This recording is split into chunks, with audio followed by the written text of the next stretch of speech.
So things are really heating up here in the summer in Florida, and today we're going to look at 3 plants that really enjoy the heat.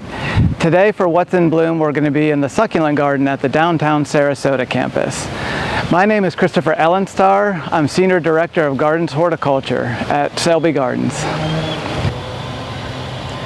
One popular plant around this time of year is the Plumeria. The common name is frangipani, and most are very fragrant, and that's to attract moths for pollination, mostly at night.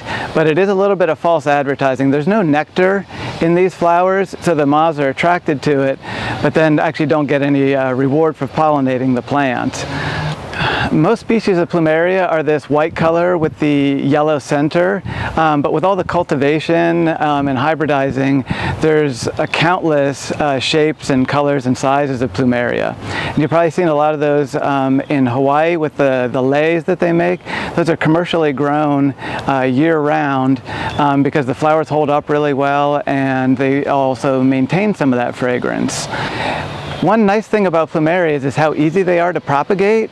So with all these different types of Plumeria, if you want to share with your friends or neighbors, all you need to do is take a cutting of the Plumeria, remove some of the larger leaves, and just put it in a dry, shady spot for about a week, and then stick it into a pot with a well-draining soil, or stick it right into the ground. And you can do this with a small cutting, just a few inches long, or you can do one that's several feet or 8 or 10 feet, and stick it in the ground and just make sure it's nice and stabilized. This is a succulent, so it holds a lot of water in its stems, so it is very top heavy.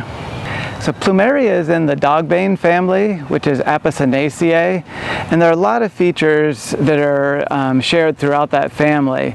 This is Adenium, or commonly known as desert rose, and you can see with the shape of the flower, this is very similar to Plumeria. These also contain the latex white sap that Plumeria have, and it's the same as in a milkweed. So if you've ever broken a stem or cut a leaf on a milkweed, you'll see that same sap. They also have this very characteristic seed pod. There is some variation in that, but very recognizable for this family. Similar to the Plumeria, this is a succulent, so it does hold extra water, and here they do it at the base of the plant. This is called the caudix, and that is meant to hold moisture during a dry time.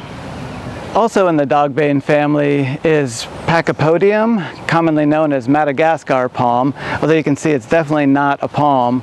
So this is also a succulent, and you can tell from the wide trunk that it holds that extra water. And Pachypodium means thick foot, and that's based on that wide base to the tree. This is a great landscape and ornamental plant, although it does have these very large spikes on it, so you do need to be a little careful about it. And the blooms are very similar to the Plumeria, except they do provide that nectar for the moths to reward them for pollination. Thank you so much for joining us today, and until next time, we hope to see you in the gardens.